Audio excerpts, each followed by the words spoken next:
जिसकी कृपा से परम शांति व शाश्वत स्थान अर्थात सतलोक को प्राप्त होगा।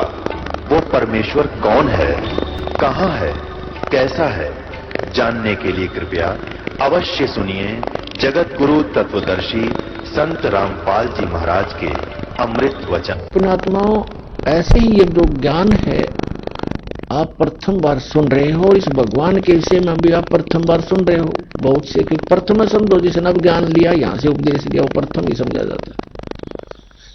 तो दास जो आपको बता रहा है, दास ने भी वही काम किया है जो आपको समझा रहा हूं, बता रहा हूं, और फिर आपके साथियों को भी ये लाभ हुए हैं। तो आप इनको देखकर और इस ज्ञान को आधार बनाकर ये करते रहना, एक दिन विश्वास आप पे हो जाएगा। तो इस प्रकार हम जो साधना किया करते थे वो गलत करते थे। अब जैसे आजकल एक बहुत दुर्दांत घटना घटी हुई है, आत्मा रो रही है, उन अपने भाई बहनों के की मृत्यु के ऊपर दुख हो रहा है। कबीर साहब कहा करते, सच कहूं जग मारण धावे और झूठ कही ना जाई हो। और सच को ये मानते नहीं, झूठों जगपति आई हो। इन झूठों पर विश्वास किए बैठे इन आचार्यों और शंकराचार्यों, संतों, मंडलेश्वरों, नकली ऋषियों और भय ऋषियों और संतों और सदगुरुओं पर ये गलत ज्ञान दे रहे हैं, गलत साधना बता रहे हैं। कहते हैं तीर्थ व्रत करें तरबीता और वेद पुराण ये पढ़ते हैं गीता। इनको कहते हैं इनको ज्ञान नहीं, और ये इन तीर्थ व्रतों को जो कर रहे हैं ये सारी शास्त्र विरुद्ध साधना है, ये अच्छी नहीं। तो अभी हम सुन रहे हैं, खबरें सुन रहे हैं, एक केदारनाथ नाम का एक धाम है जो हिंदुओं के लिए परम पूज्य और मोक्ष का स्थान बताया गया था नकलियों द्वारा। और वो श्रद्धालु जैसे गुरुजी बताते हैं, बच्चे तो वैसे ही करते हैं, विद्यार्थी वहां चले गए। अब वहां पर सुनने को आ रहा है कि 20,000 व्यक्ति तो मर चुके हैं। वो पुजारी वो वहां गए थे भक्त। अपनात्माओं, सबसे बड़ा हादसा है आज इस कलयुग का युग, जहां पर इतने भगत मर गए हों और आसपास के वैसे बहुत से लोग भी मारे गए जो रहा करते थे, वो भी उस अमरनाथ के पुजारी थे। तो इन धामों की स्थापना कैसे हुई? अपने आत्माओं, आज आपको एक ऐसे धाम जैसा जगन्नाथपुरी नाम का जो धाम है उसके विषय में दास जानकारी देगा। अमरनाथ के बारे में, अमरनाथ धाम के बारे में, वैष्णो देवी के धाम के बारे में, स्थान के बारे में, तीर्थ के बारे में, और भी अन्य बहुत से ये तीर्थ कैसे बने, दास ने बहुत बार आपको समझाया है और उनको आपने सुना भी। आज आपको बताते हैं कि वो जगन्नाथपुरी के अंदर जगन्नाथ धाम कैसे बना। क्योंकि हमें लोकवेद सुना रखा था, सारी झूठी कथा सुना रखी थी, और वो परमात्मा स्वयं आकर सच्चाई बताते हैं और अपने ऊपर सारी आप ही समझाते, हमें एक दास बन के, अपने आप को एक भगत दिखा के। और क्या कहते हैं, पीछे लग जाऊं था मैं लोकवेद के साथ, रस्ते में सतगुरु मिले एक दीपक दे दिया हाथ। कबीर साहब कहते हैं पीछे लग जाऊं था मैं लोकवेद के साथ। लोकवेद माने अक्षेत्र, उस लोक में, उस स्थान में, उस देश में चल रही परंपरागत साधनाएं जो सत्य ना हो, सदग्रंथों से मेल ना खाती हो, उसको लोकवेद कहते हैं। ये दास पहले श्री कृष्ण श्री विष्णु जी का पक्का पुजारी था, इष्ट रूप में मानता था, समर्पित था। साथ में हनुमान जी का पुजारी, शंकर भगवान का पुजारी, बाबा श्याम जी का पुजारी, जो परंपरागत पूजाएं थी। और मंगलवार का व्रत 25 वर्ष रखा इस दास ने। सालासर एक धाम है चूरू जिला में, स्थान है मंदिर हनुमान जी का, वहां जाया करते। वहां पर इसी ढूंढी सी मूर्ति रखी है जो पत्थर से की शकल न उसकी कुछ भी कोई ना, और वहां माथा टेक टेक रगड़ रगड़ का हमने पत्थर घिसा दिए। अब हमें तो भगवान चाहिए था, आज पता चला वो लोकवेद था। और परमात्मा के प्यारे हंस सतगुरु मिले स्वामी रामदेवानंद जी, उन्होंने दास का अंधेरा हटा दिया और साथ में तत्व ज्ञान रूपी टॉर्च दे दी, बेटा इस चांदने में चलिए, रोशनी में, भटकना मत मार्ग से। और जो घर में सुख हो रहे थे, उन साधनाओं के करते करते दास ने civil engineering diploma in civil engineering किया, सर्विस प्राप्त की इरिगेशन डिपार्टमेंट हरियाणा के अंदर जूनियर इंजीनियर की। विवाह हुआ, 2 बेटे 2 बेटी हुई, बड़ी खुशी मनाई और ये सोचा कि ये भगवान हनुमान और ये श्री कृष्ण और ये हमें सब कुछ दे रहे।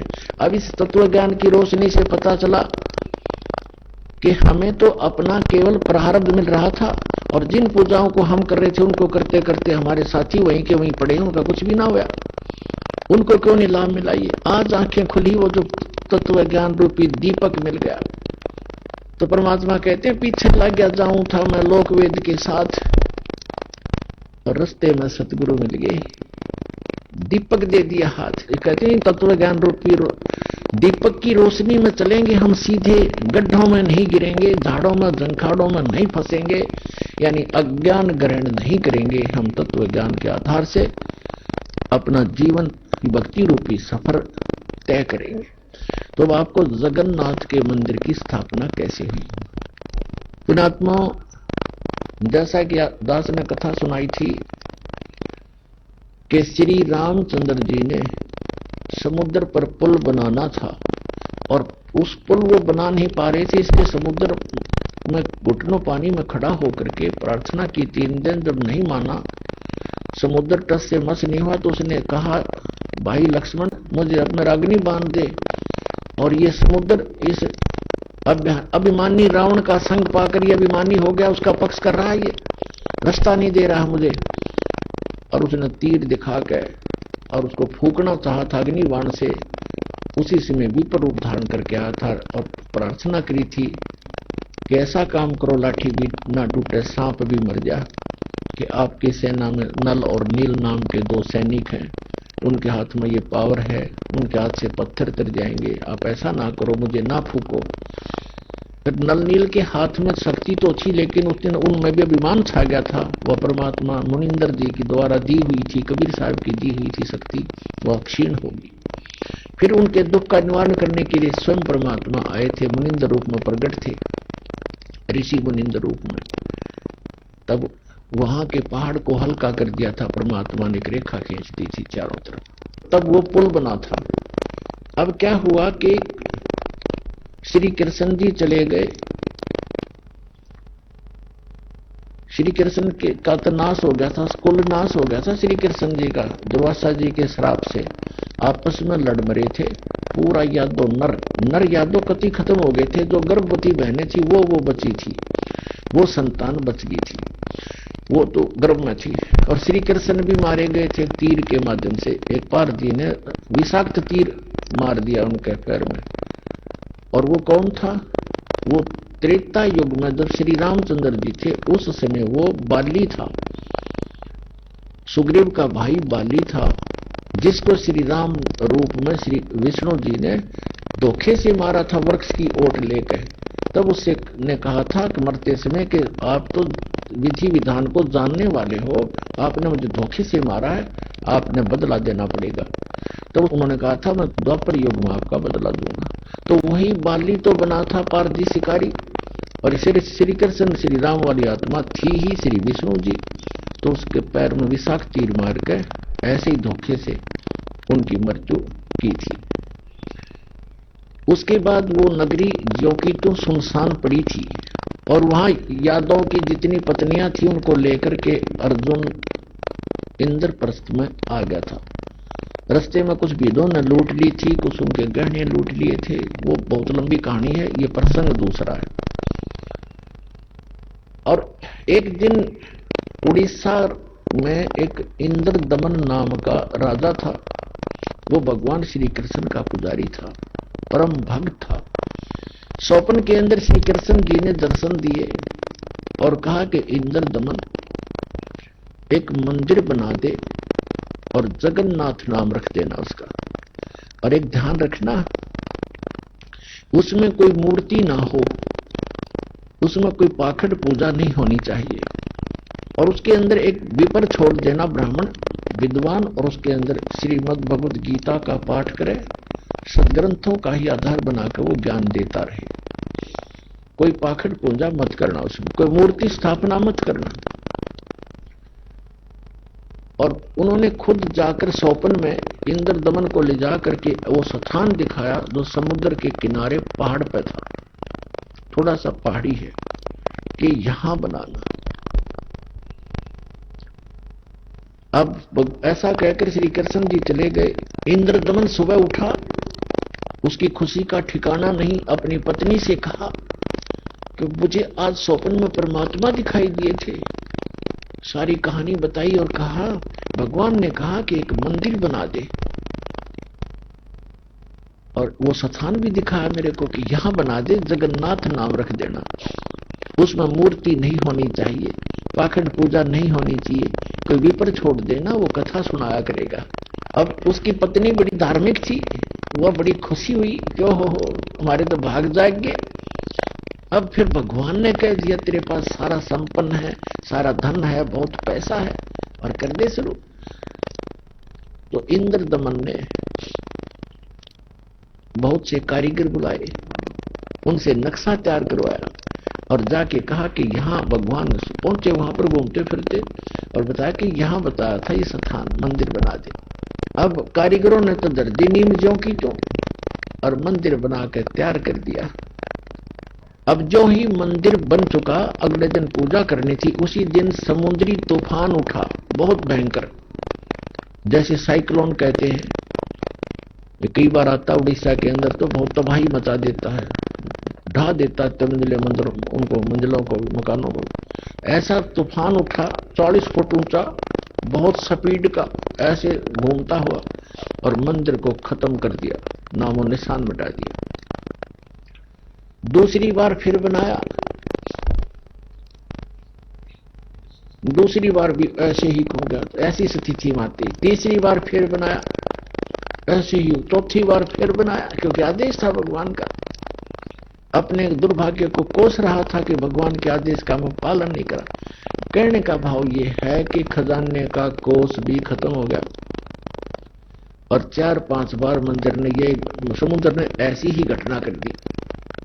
राजा बड़ा चिंतित हुआ कि भगवान ने एक सेवा दी थी, मैं वो नीच कर नहीं पा रहा। दुष्टों, दुर्भाग्य है मेरा कि मुंह दिखाऊंगा भगवान को उसके गोलोक में जाकर। उसकी पत्नी कहने लगी कि चिंता ना करे, मेरे पास मेरे गहने रखे कितने, मैं क्या करूंगी, आप चिंता, इतनी चिंता करें, और भगवान के दिए इनसे करते। तो उसने सारे गहने गाने बेच के और फिर शुरू किया। अब जो ही वो बनाने मंदिर बन रहा था, इतने में गोरखनाथ जी आगे। क्योंकि वो पहचान तो उसको सके नहीं, परमात्मा ने कभी दिन बताया कि वो गोरखनाथ थे। एक सिद्ध पुरुष थे। राजा से कहा कि राजा, इतना बढ़िया मंदिर बना रहे हो, उसमें मूर्ति होनी चाहिए भगवान श्री कृष्ण और उसकी बहन सुभद्रा की और बलराम की। बगैर मूर्ति के मंदिर कैसा? उन्होंने कहा, राजा ने कहा कि भगवान ने स्वप्न में मुझे मना किया था कि स्वप्न तो स्वप्न ही होता है, हमारे आदेश का पालन करो। ला कर ली। राजा डर गया, भाई कि देखो ये कोई दुराशीष ना दे दे साधु। तो राजा ने कहा, जी जैसे आपकी इच्छा, और कहा चंदन की लकड़ी से बनवाना। क्या? अच्छा जी। अब कारीगर खोजे, अब मूर्ति बनाकर तैयार करें। तैयार होते होते बिल्कुल तैयार हो जाए मूर्ति, ऐसे बिखर जा, सारी टूट जा, टुकड़े टुकड़े हो जाते। 2-3 बार ऐसे की, ऐसे टुकड़े टुकड़े होगी। राजा बहुत चिंतित हुआ कि उधर वो सिद्ध पुरुष है, यदि ये मूर्ति नहीं बनवाई तो इन्हों कहेगा तो पहले नाट्य था और तेरी नीत में खोट है, मुझे श्राप देगा। राजा की नींद हराम होगी। उधर से मंदिर की चिंता, उधर से ये मूर्ति नहीं बन रही है। अब परमात्मा एक कारीगर का रूप बना के, वृद्ध कारीगर जैसा नरसी के पास आए थे, और वहां एक वृद्ध कारीगर, कति वृद्ध 86 वर्ष की आयु दिखा रहे हों, जैसे लीला कर रहे हो, और कहा, राजन मैं बड़ा अनुभवी कारीगर हूं और मैंने बहुत से ऐसी लकड़ी चंदन का बहुत बड़ा मास्टर हूं, और मैंने सुना है कि यह मूर्तियां बन नहीं पा रही, मैं मूर्ति बना दूंगा। राजा ने बड़ी खुशी हुई कि अनुभवी व्यक्ति दिखे है, और मेरी शायद बात बनेगी। कहा जी ठीक है, बनाओ, अभी मंगा देता हूँ चंदन की लकड़ियां।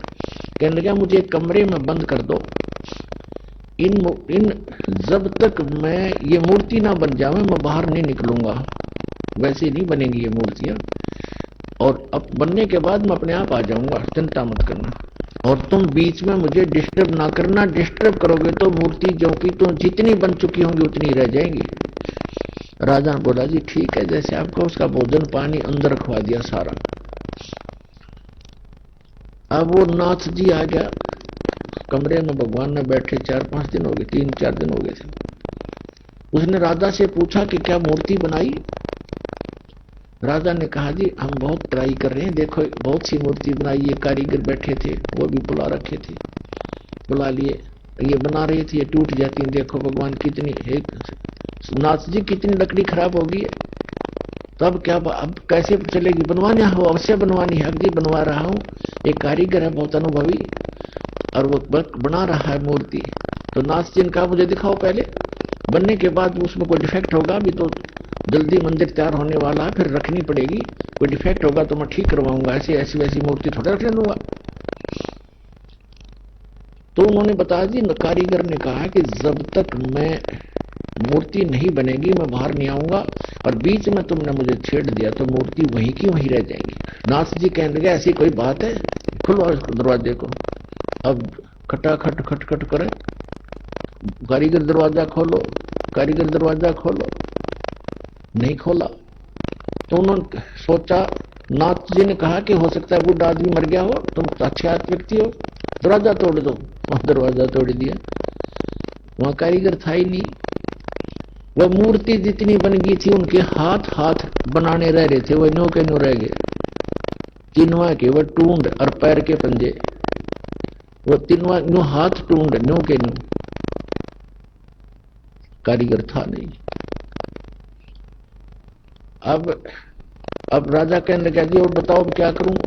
तो अन्य कारीगरों ने बताया जो इसके ऐसे भी लगा दी ना सारी टूट जाएंगे। नाथ जी तक इसे गैर रख दो, नो की नो मूर्ति अवश्य रख दो। अब वो मूर्ति नो की नो रखी है ठाके। अब क्या हुआ कि वो मंदिर बनकर तैयार हो गया, और उधर से हम उसने मंदिर बनाने से हाथ खड़े कर लिए, सरेंडर कर दिया था राजा ने। तब उसकी रानी ने कहा कि ऐसे करो मेरे गहने ले लो, इससे बनवा लो। कहने लगा गहने लेकर भी बनवा दूंगा, पर ये समुद्र पता नहीं कौन से जन्म का दुश्मन है मेरा, ये उबड़ते ही आले है ऊपर। तो स्वप्न में भगवान दिखाई दिए, श्री कृष्ण जी ने, श्री कृष्ण जी दिखाई दिए। हाँ, उससे पहले परमात्मा आए स्वयं एक वृद्ध रूप बनाकर, वृद्ध अवस्था में बड़े ऋषि उम्र के साधु संत का रूप बनाकर, हाथ में माला और छड़ी ले रहे हाथ में, और आके कहने लगे राजन क्यों चिंतित हो आप? राजा ने बताया कि महाराज जी ऐसे ऐसे मंदिर भगवान दिखे थे स्वप्न में श्री कृष्ण जी, उन्होंने मुझे आदेश दिया था कि मंदिर बना दे इस स्थान पर, समुद्र के पास बनाना जहां गहरा समुद्र हो। और मैंने उनके आज्ञा अनुसार मंदिर बनवा लिया। और समुद्र पता नहीं के दुश्मनी बरत रहा है मेरे साथ, तभी तोड़ देता है। 3, 4, 5, 6 बार बना लिया मैंने, मेरा तक कोष भी खत्म हो गया। अब कैसे बनाऊं महात्मा? परमात्मा ने कहा कि मैं इस समुद्र को रोकूंगा, अब ये नहीं आएगा, तू मंदिर बनवा। उसकी पत्नी ने फिर सहारा दिया कि मैं गहने दे दूंगी, अब बना लो। लेकिन इंद्र दमन राजा की हिम्मत नहीं पड़ी थी, उसका दिल टूट चुका था। 1-2 घटना हो जाए आदमी उसी में दिक्कत में बहुत चिंतित हो जाता है। तो सपने में श्री कृष्ण दिखाई दिए, या खेल सारे मालिक के ही थे, आपका बना कृष्ण रूप बनाया और कहा कि इंद्र दमन जो महात्मा तुझे कल मिला था वृद्ध, इसकी शक्ति का कोई वार पार नहीं है। आप इसको खोज कर इसके चरणों में प्रार्थना करना और ये समुद्र रोक देगा, आप इसकी बात पर विश्वास करना। अब इंद्र दमन सुता उठते अपनी पत्नी से, सुबह उठते कहा अपनी पत्नी से कि ऐसे ऐसे श्री कृष्ण जी दिखाई दिए थे। एक महात्मा कल दरबार में आया था और वो बता के गया था कि मैं वहां रहता हूँ। लेकर सैनिकों को, बॉडी गार्डों को, अपनी पत्नी को साथ लेकर देखा, वो तो बैठे, वो तो इंतजार कर रहे थे, माला ले रहे हाथ में, एक लीला कर रहे थे। चरणों में मत्था टेक्या और कहा भगवान हम आप समुद्र रोक दो, मैं बना दूंगा मंदिर। परमात्मा ने कहा कि एक पुतरा बना दे, चौरा। चौरा कहते हैं हम, यहाँ चबूतरा कहते हैं। ये समुद्र जिधर से समुद्र उठकर आता है उस किनारे पर, समुद्र के किनारे पर एक चौरा बना दे, चबूतरा। वहां बैठ कर मैं भजन करूंगा भगवान का। वो तो लीला कर रहे थे, भगवान का तो मंदिर टूटने लग रहा, भगवान ना बचा पा रहा जिसको हम भगवान मानते थे।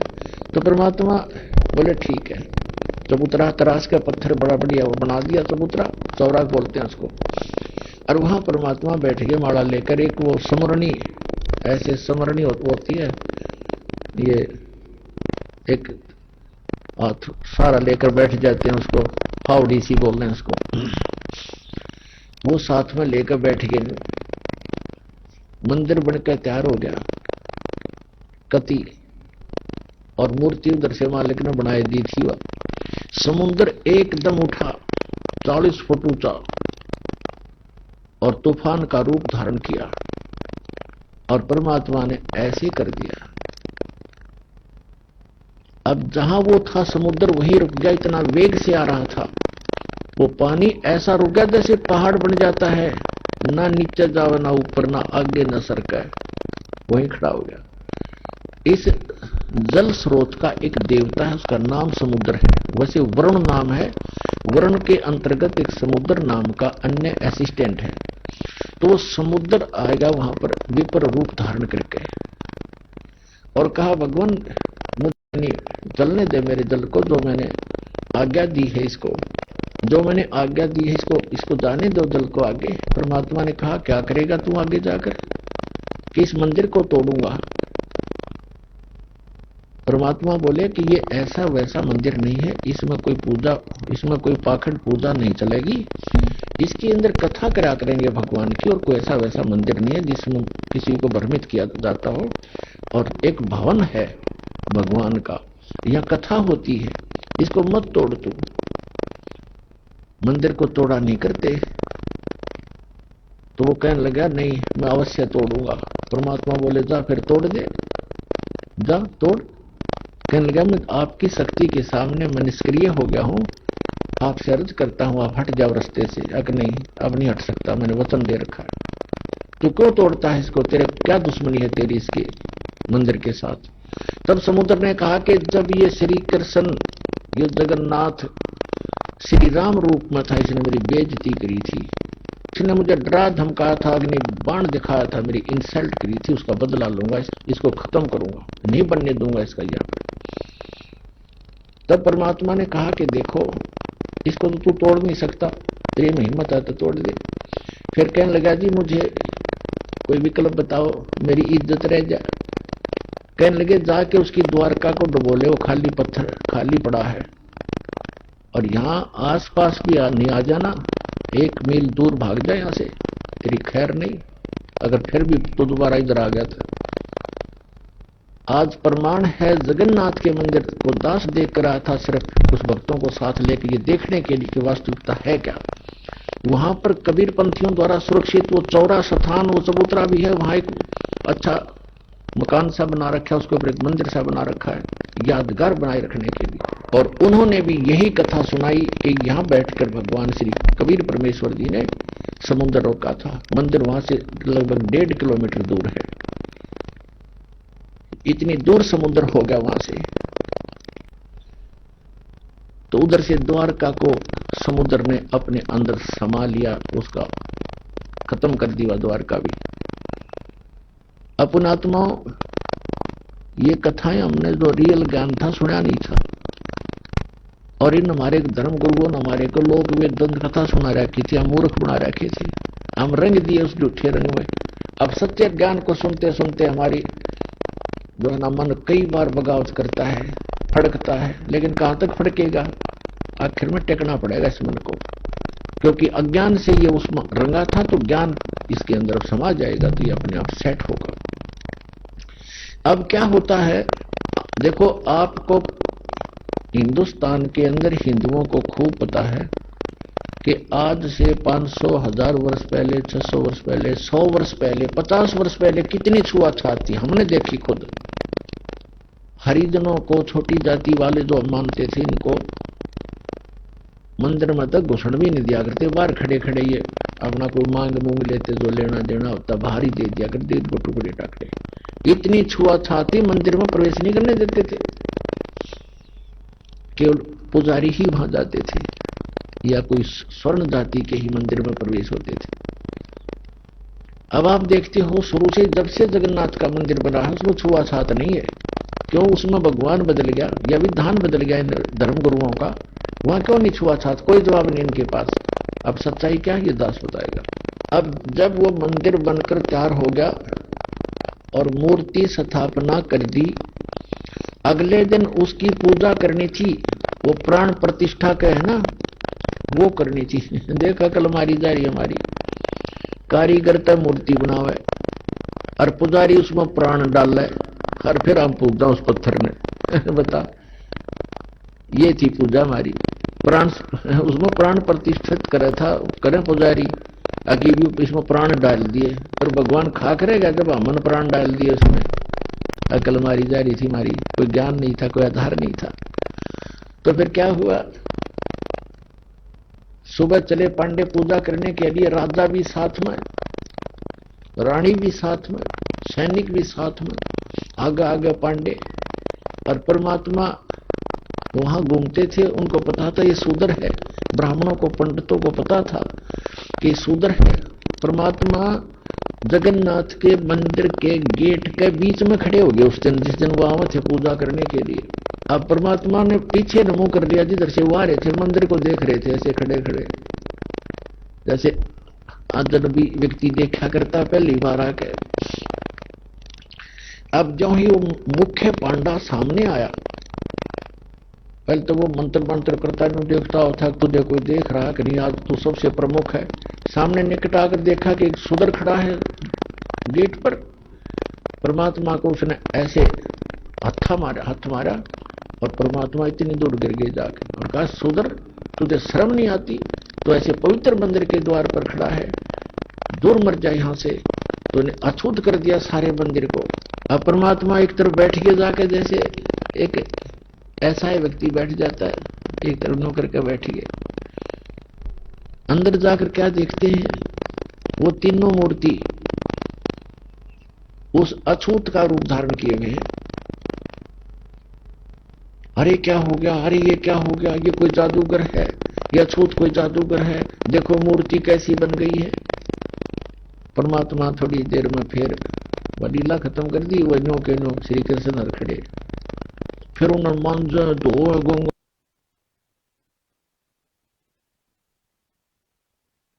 वो सारा कुछ उन्होंने कर करा के अपना फारिग हुए, मंदिर चालू हो गया। उधर से क्या हुआ?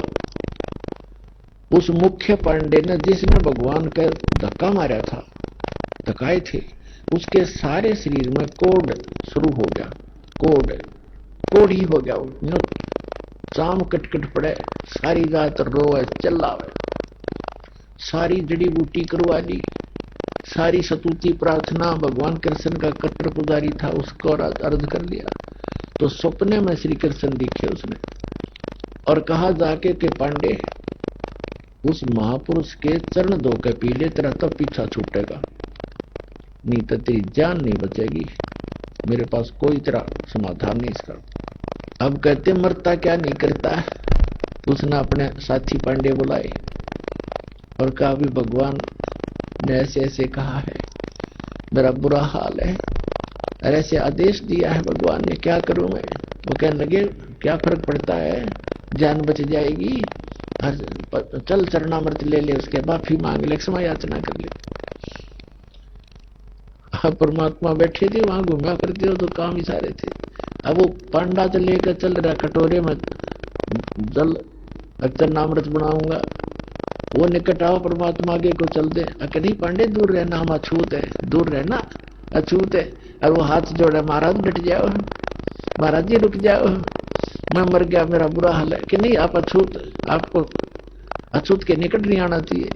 अब काफी देर उनकी रिहर्सल करके रैली काट गए, तब बैठ गए एक पत्थर पे। अब बोल, क्या कहना चाहते हो? उन्होंने कहा, जी ऐसे ऐसे मुझे कोढ़ लग गया, मेरा कुछ समाधान बताओ, आपके चरण धोकर पीऊंगा, श्री कृष्ण जी ने बताया है। परमात्मा बोले चरण धोना अच्छी बात है, लेकिन केवल चरण धोने कर पीने से नहीं बनेगी बात। मैं जो कहूं वो करना पड़ेगा, अब जो कहोगे वही कर लूंगा। इस मंदिर के अंदर कोई छुआछात नहीं होगी। यदि तुमने छुआछात की तो तुम्हारी सबकी यही दशा फेर हो जाएगी, जो भी इसमें छुआछात करेगा।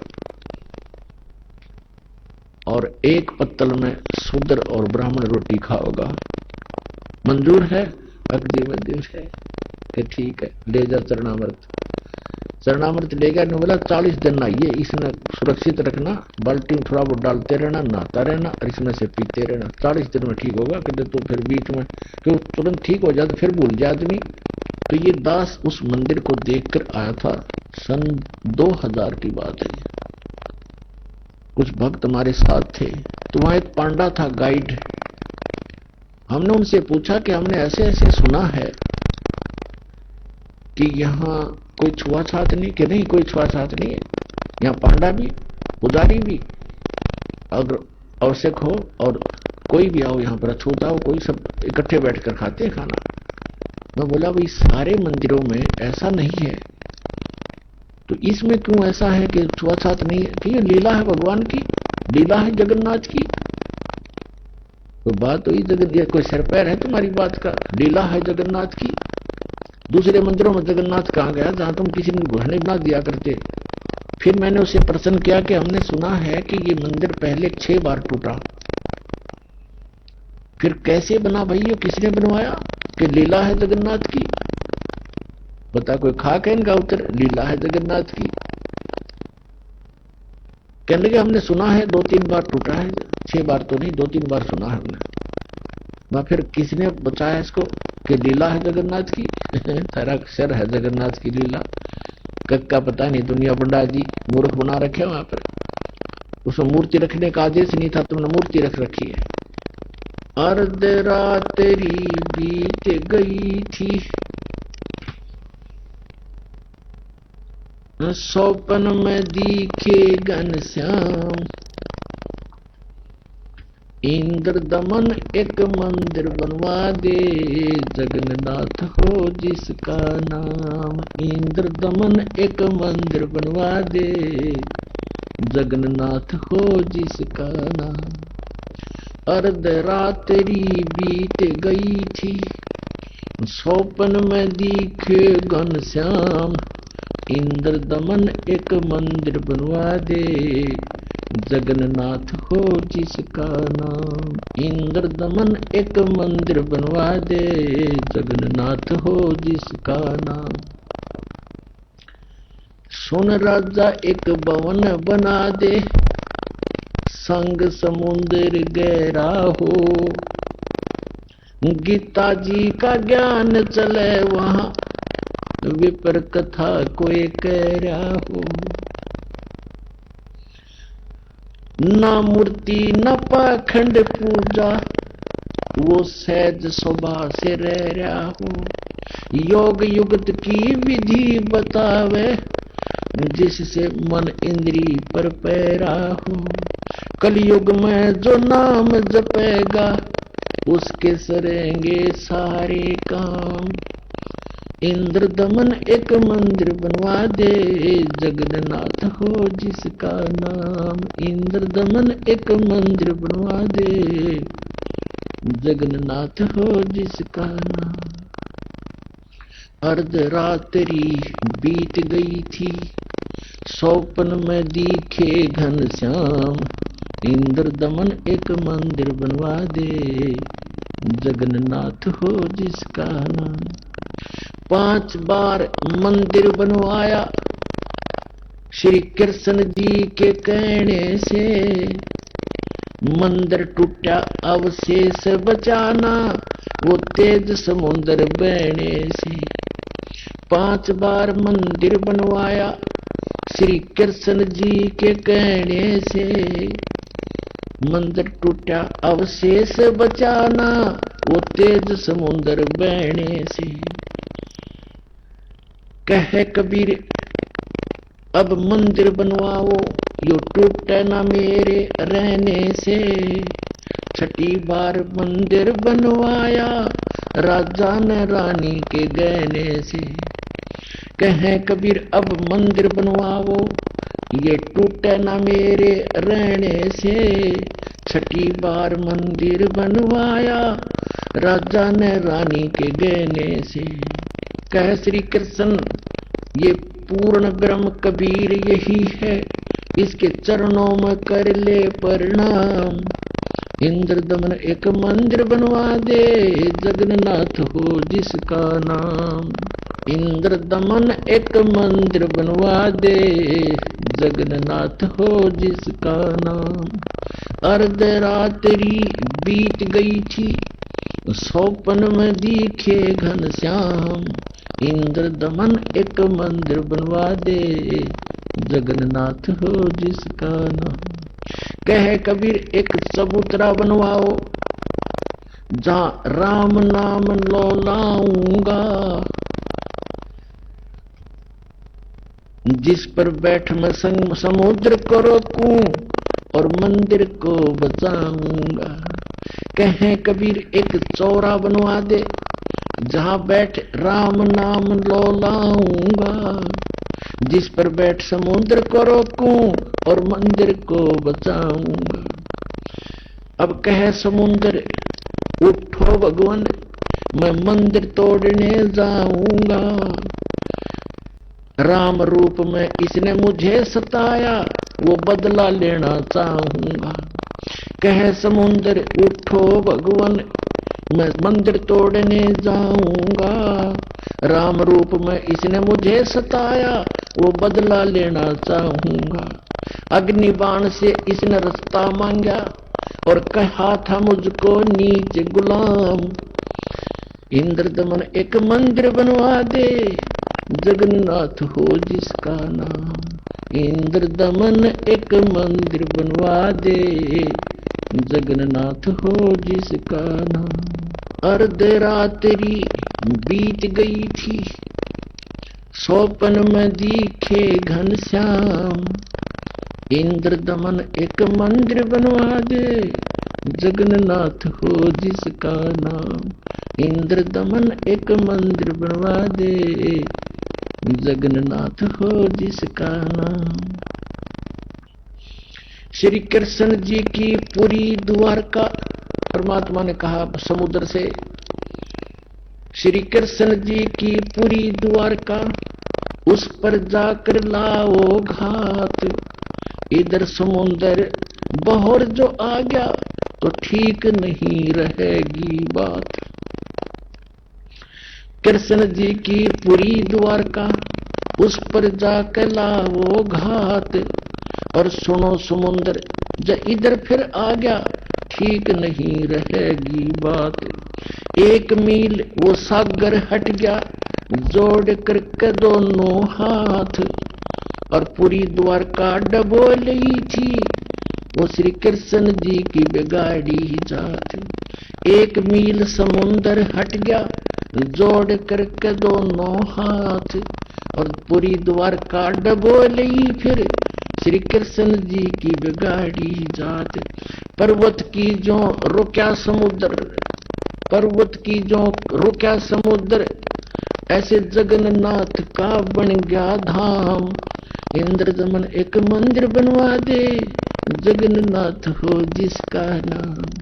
इंद्र दमन एक मंदिर बनवा दे, जगन्नाथ हो जिसका नाम। अर्धरात्रि बीत गई थी, सौपन में दिखे घनश्याम। इंद्र दमन एक मंदिर बनवा दे, जगन्नाथ हो जिसका नाम। इंद्र दमन एक मंदिर बनवा दे, जगन्नाथ हो जिसका नाम। वर्द कारीगर बन के आए, वो बंदी छोड़ कबीर करतार। हाथ पैर प्रतिमा के रह गए, धक्के ते दिए खोल के वाड़। वर्द कारीगर बन कर आए, बंदी छोड़ कबीर करतार। हाथ पैर प्रतिमा के रह गए, वो धक्के ते दिए खोल कवाड़। अछूत रूप में साहेब आए, खड़े हुए थे बीच द्वार। पांडे जी ने धक्का मारा, कह करके न नीच गुलाम। अछूत रूप में साहेब आए, खड़े हुए थे बीच द्वार। पांडे जी ने धक्का मारा, कह करके न नीच गंवार। कोड लगा वो पांडा रोए, कोड लगा वो पांडा रोए, और काया का गल गया सब शाम। इंद्र दमन एक मंदिर बनवा दे, जगन्नाथ हो जिसका नाम। इंद्र दमन एक मंदिर बनवा दे, जगन्नाथ हो जिसका नाम। इंद्र दमन एक मंदिर बनवा दे, जगन्नाथ हो जिसका नाम। अर्धरात्रि बीत गई थी, सौपन में दिखे घनश्याम। इंद्र दमन एक मंदिर बनवा दे, जगन्नाथ हो जिसका नाम। इंद्र दमन एक मंदिर बनवा दे, जगन्नाथ हो जिसका नाम।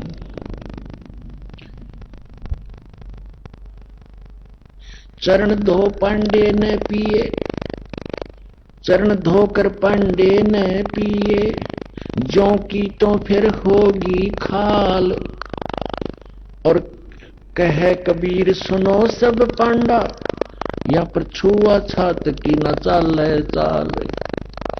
चरण धोकर पांडे ने पिए, ज्यों की तो फिर होगी खाल। कहे कबीर सुनो सब पांडा, यहाँ छुआ छात की न चाल चाल। जय कोई छुआ छात करेगा, उसका भी होगा यही हाल। एक पत्तल में दोनों जिम्मे, वहां पंडा गुलाम राम पाल। जय कोई छुआ छात करेगा, उसका भी होगा यही हाल।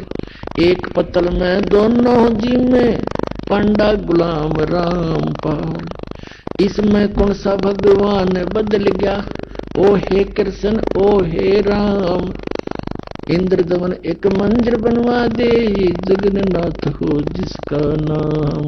इंद्र दमन एक मंदिर बनवा दे, जगन्नाथ हो जिसका नाम। अपने आत्माओं, आज तक हमारे को यथार्थ ज्ञान सुनने को मिला ही नहीं, लेकिन आत्मा भगवान का के लिए उसी दिन से तड़प रही है जिस दिन से ये उससे बिछुड़ कर आई है। और आज परमात्मा ने उस ज्ञान को ऐसा निखारा है, ऐसा उभारा है कि अब इस कलयुग में ये कोई भी इसको उलझा नहीं सकेगा, मिटा नहीं सकेगा। और जिनको भगवान की भक्ति करनी होगी वो भक्त पार बहुत आसानी से हो जाएंगे, क्योंकि अभी तक हमें दिशा ठीक मिली नहीं थी। सभी मानते हैं, सभी संसार के जितने भी धर्म हैं सब मानते हैं परमात्मा एक है, लेकिन हमारे वर्तमान के धर्मगुरु हमारे धर्म ग्रंथों से ही परिचित नहीं है। और जिस कारण से हम अपना जीवन नाश कर रहे और भक्ति ना करके हम अपने मानव जीवन को व्यर्थ कर जाते हैं। फिर भूत पितर और ना जाने कैसे कैसे कष्ट उठाते हैं। तो पुण्यात्माओं, मनुष्य जीवन केवल परमात्मा पाने के लिए मिला है, और जब तक हमें सतगुरु नहीं मिलेंगे, सच्चा ज्ञान नहीं मिलेगा और कंप्लीट कोर्स ऑफ वर्शिप नहीं मिलेगा, तब तक हम से कितना प्रयत्न भी करें, भक्ति भी करें, दान भी करें और चाहे अन्य कोई भी तीर्थ भी करते रहे, उससे कोई लाभ नहीं होगा। अपना आत्मा परमात्मा की लीला, परमात्मा की महिमा में लिखा हुआ है। परमात्मा लीला भी ऐसे ही करते हैं और हमारे सदग्रंथ भी उसको सेकंड करते हैं, उसको प्रमाणित करते हैं, समर्थन करते हैं।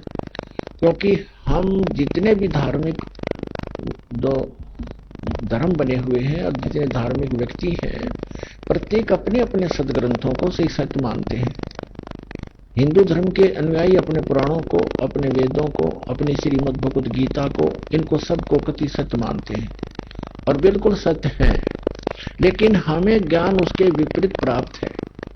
ऐसे ही पवित्र मुसलमान धर्म के धर्मगुरु अपनी कुरान शरीफ को अद्वितीय बुक मानते हैं, अल्लाह का कलाम, भगवान का वर्ड, भगवान की वाणी बोल मानते हैं, लेकिन वो उसे परिचित नहीं है। और इसी प्रकार पवित्र ईसाई धर्म के जितने भी व्यक्ति हैं अपने पवित्र बाइबल 3 पुस्तकों का संग्रह है। पवित्र बाइबल 3 पवित्र बुकों का संग्रह है, जिसमें एक है तौरेत, दूसरी जंबूर और तीसरी इंजिल। इन तीनों को इकट्ठा जल्द करके इसको बाइबल कहा गया है। और इसमें प्रथम ही यानी उस तौरेत के अंदर उत्पत्ति ग्रंथ है, उसके अंदर पहले अध्याय में लिखा है कि परमात्मा ने मनुष्य सब सृष्टि और रचना करके पृथ्वी बनाकर जल जंतु सब बना करके उसके बाद मनुष्य कहा कि मैं अपने जैसा बनाऊंगा। और ऐसे परमात्मा ने मनुष्य को अपने जैसा उत्पन्न कर दिया, नर और नारी करके उसकी सृष्टि की। और किसी भी उसने पूछ लो आप ईसाई धर्म के श्रद्धालु को पूछ कर देखो कि what is form of God, वो कहेगा गॉड इज फॉर्मलेस, भगवान कैसा है, भगवान निराकार है। और फिर वो पवित्र बाइबल क्या बता रहा है। अब ऐसे पवित्र सिख धर्म के अनुयायियों ने पूछ कर देखो कि वो परमात्मा निराकार है। और वो खुद कहते हैं नानक साहब जी, धानक रूप करतार फाई सूरत मुख की वेश एठ गुआडा ठगी देश खरासियाना बहुता बारी, धानक रूप रहा करता। और उसमें यहां तक वर्णन है, उसके काले आंख है, उसका लंबा नाक है, ठुमक ठुमक कर चलता है, सफेद कपड़े पहनता है, सारे लिखे हैं उसके अंदर, गुरु ग्रंथ साहिब के अंदर 1257 पृष्ठ पर और 721 पन्ना पर लिखा है। आइए अब हम उन श्रद्धालुओं के अनुभव जानते हैं जो जगत गुरु तत्वदर्शी संत रामपाल जी महाराज जी से दीक्षा प्राप्त कर चुके हैं तथा उनके द्वारा बताए गए भक्ति मार्ग पर चल रहे हैं। नमस्कार सर। सत साहिब। सर क्या नाम है आपका? विजेंद्र दास। विजेंद्र जी आप कहाँ के रहने वाले हैं? गांव पिनाना, जिला सोनीपत, हरियाणा का रहने वाला हूँ। सर संत रामपाल जी महाराज से नाम दीक्षा आपने कब ली? 6/6/2006 को ली थी। सर संत रामपाल जी महाराज से नाम दीक्षा लेने से पहले क्या आप कोई भक्ति साधना भी करते थे? हाँ, मैं परमात्माओं के बारे में घूमता रहता था कि कहीं कौन परमात्मा मिल जाए। और मैं साईं बाबा का भगत था और ये सोचता था कि कभी शिरडी में जाऊंगा। और साईं बाबा ने एक ही बात कही थी कि सबका मालिक एक, लेकिन मुझे नहीं मालूम था कि वो सबका मालिक एक है कौन। सर आपने बताया कि आपको साईं बाबा की एक बात पसंद आई कि सबका मालिक एक, तो क्या आपको सबका मालिक एक मिला? हाँ, अब मिल गया, सबका मालिक एक मिल गया। सर आप संत रामपाल जी महाराज की शरण में कैसे आए? ये भी एक वाकया है, वो मैं थोड़ा सिलसिलेवार बताऊंगा। सन 1996 से लेकर 2006 तक अपना बढ़िया काम चल रहा, स्कूल चल रहा था, 10वीं कक्षा तक का, अच्छे बच्चे थे। 2006 में जब मेरे ऊपर विपदा आई, मेरी माताजी बीमार थी, हृदय रोगी, और वो रोहतक मेडिकल में मेरा छोटा भाई लेकर चला गया उसको, और वो मेडिकल में दाखिल करवा दी रोहतक मेडिकल में। और पैसे भूल गया मेरा भाई, पैसे लेने वापिस आया घर पर, तो रास्ते में जाते समय उसका एक्सीडेंट हो गया और ऑन द स्पॉट वो मर गया जी। वो मरने के बाद ठीक 13 दिन बाद, जिस प्रकार ग्रामीण करते हैं, 13वें वाले दिन मेरी माँ भी चल बसी। और मेरी माँ चल बसी और स्कूल के बच्चे भी तितर बितर हो गए। और एक नौकरी के पैसे ले रहा था जो कि बहुत ज़्यादा थे, मेरे पिताजी ने अपने भी दिलवाए थे और दूसरों के भी दिलवाए थे, लगभग 60-70 लाख रुपए थे, और वो भी लेकर चंपत हो गया जी। और इसी दौरान मुझे कुछ सूझ नहीं रहा था कि मैं क्या करूं, और दिमाग ने काम करना बंद कर दिया और दोनों गुर्दों ने भी काम करना बंद कर दिया। तो जी मैं भी बीमार रहने लगा। और तो भगतमती ने एक दिन कहा कि तुम्हारा छोटा भाई भी चला गया और मम्मी भी चली गई, अब तुम भी मतलब बीमार है, उसी डॉक्टर के पास जाओ जिसके पास माँ दाखिल थी। तो मैं उसके पास गया, डॉक्टर ने अपने साले के साथ, डॉक्टर ने मुझे चेकअप किया। चेकअप करने के बाद डॉक्टर ने कहा अपने पिताजी को लाओ बुलाकर। लेकिन मैंने कहा कि जी मेरी माँ भी मर गई, मेरा भाई भी मर गया, आप हमें ही बचा दो, क्या बीमारी है। तो उसमें उन्होंने कहा कि तुम्हारे दोनों गुर्दे खत्म हो चुके हैं और हम तुम्हारे ऑपरेशन भी नहीं कर सकते, क्योंकि तुम अत्यधिक कमजोरी के कारण बीच में मर सकते हो, इसी कारण हम तुम्हारे गुर्दे नहीं बदल सकते। और डॉक्टर ने 6 महीने का समय दे दिया। 6 महीने का समय दे दिया। मैं घर पर वापस आया, मैंने अपने जो मेरे साथ गया वाला मेरा साला, उससे भी कह दिया कि कभी किसी से जिक्र मत करना, क्योंकि घर की औरतों का यही वो होता है, वो खामखाई सोच मानने की। तो मैंने किसी से जिक्र नहीं किया। इसी दौरान मैं रोज मरता रहा, पूरे 2.5 महीने निकल गए। 2.5 महीने निकल गए। इसी दौरान मुझे एक मेरे पिनाना गांव में एक ही भगत थे, संत रामपाल जी महाराज से करोथा से जुड़े हुए थे। और करोथा से जुड़े होने के कारण वे कई बार मेरे करोथा से जुड़े हुए थे, मेरे पिताजी के पास आकर बैठते थे वे। एक दिन उन्होंने मुझे पूछ लिया कि तू दिन पर दिन मरता जा रहा है, क्या बात है, तुम्हारी शक्ल भी बदल गई। तो मैंने उससे कहा कि दादाजी आपको नहीं बताऊंगा मैं कि मुझे क्या बीमारी, आप मेरे पिताजी को बता दे, वे खामखाई चिंतित होंगे। तो उन्होंने कहा कि नहीं, मैं तुम्हारे पिताजी को नहीं बताऊंगा, तुम मुझे बताओ। तो मैंने उनको बता दिया कि दादाजी ऐसे ऐसे बातें, मेरे दोनों गुर्दे खत्म हो चुके हैं, डॉक्टर ने 6 महीने का टाइम दे दिया, 2.5 महीने जा चुके हैं और 3.5 महीने बाकी है मेरे। तो उन्होंने कहा कि बेटे क्या तुम परमात्मा में विश्वास रखते हो? मैंने कहा कि पहले मैं परमात्मा में विश्वास रखता था दादाजी, क्योंकि मैं साईं बाबा का भगत था और खेत में कमरा बना रखा है, कोठला कहते हैं जिसको आम भाषा में हम गाँव वाले, वहाँ पर बैठकर मैं भक्ति करता था। और लेकिन किसी भी भगवान ने मेरा साथ नहीं दिया। मेरी माँ भी मर गई, भाई भी मर गया, मैं नास्तिक हो चुका हूँ, अब मैं किसी भगवान को नहीं मानता। तो उन्होंने मुझे, मेरे दादाजी ने कहा कि भैया एक बार मेरे कहने थे तो करोथा चल।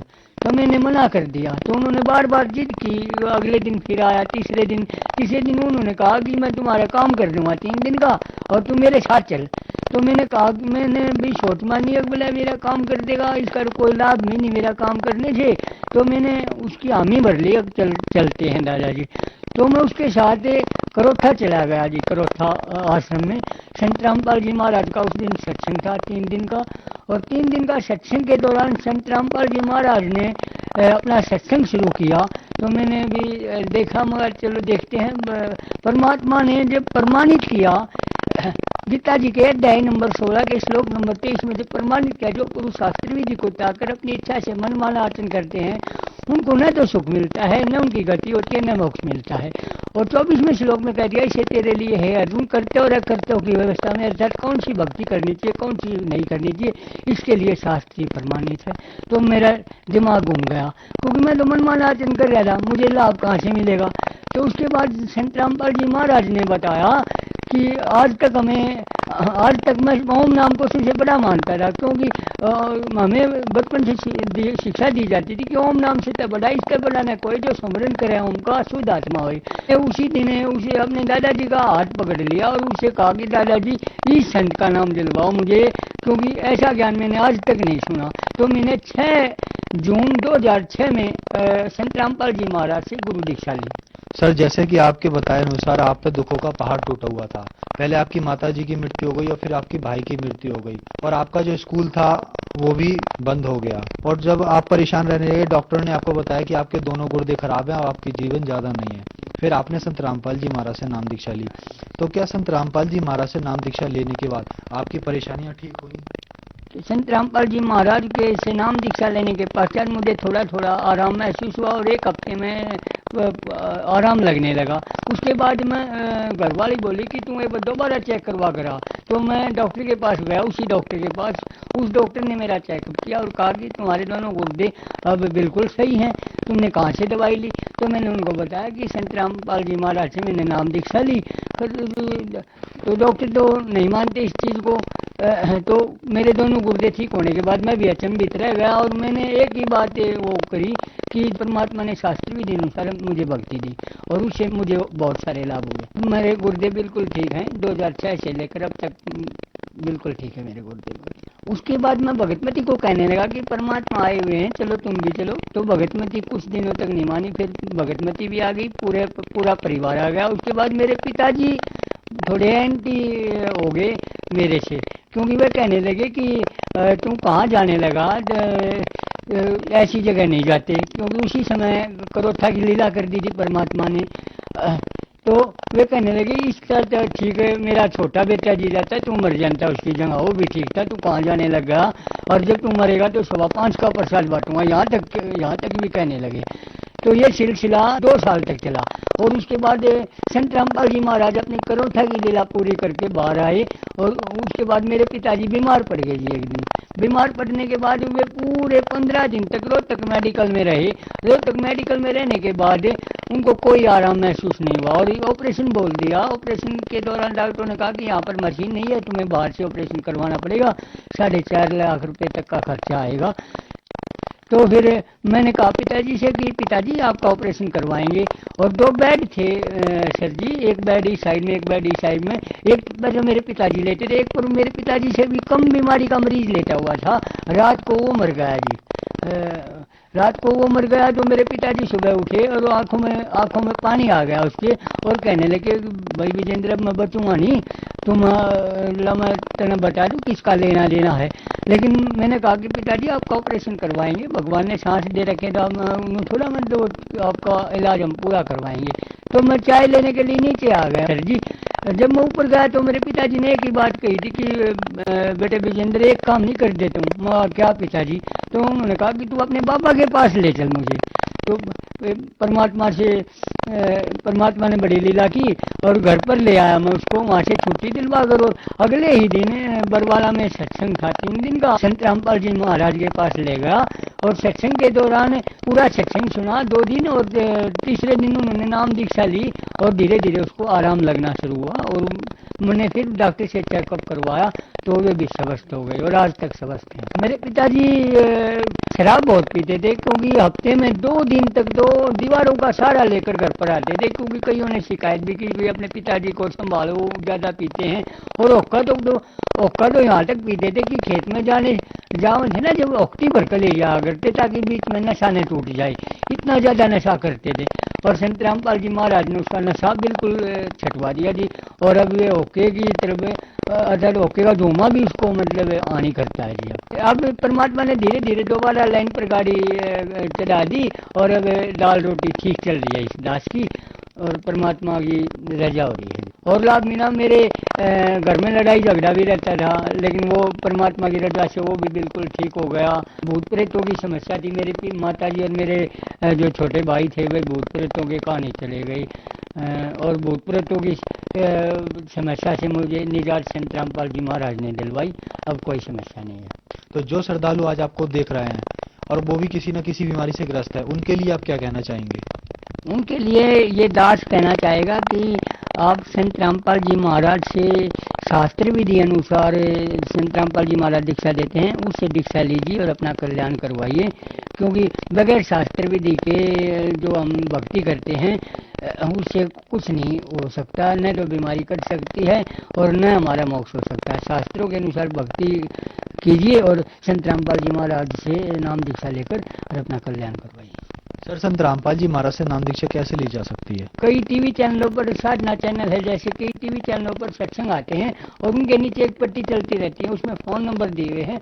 आप फोन करके किसी भी नजदीक नामदान सेंटर से संपर्क करके संत रामपाल जी महाराज से नाम दीक्षा ले सकते हैं। धन्यवाद सर। सच्चाई।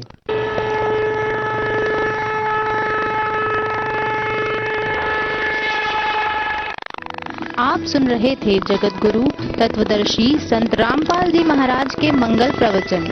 अधिक जानकारी के लिए संपर्क करें 8222 880 541 8222 880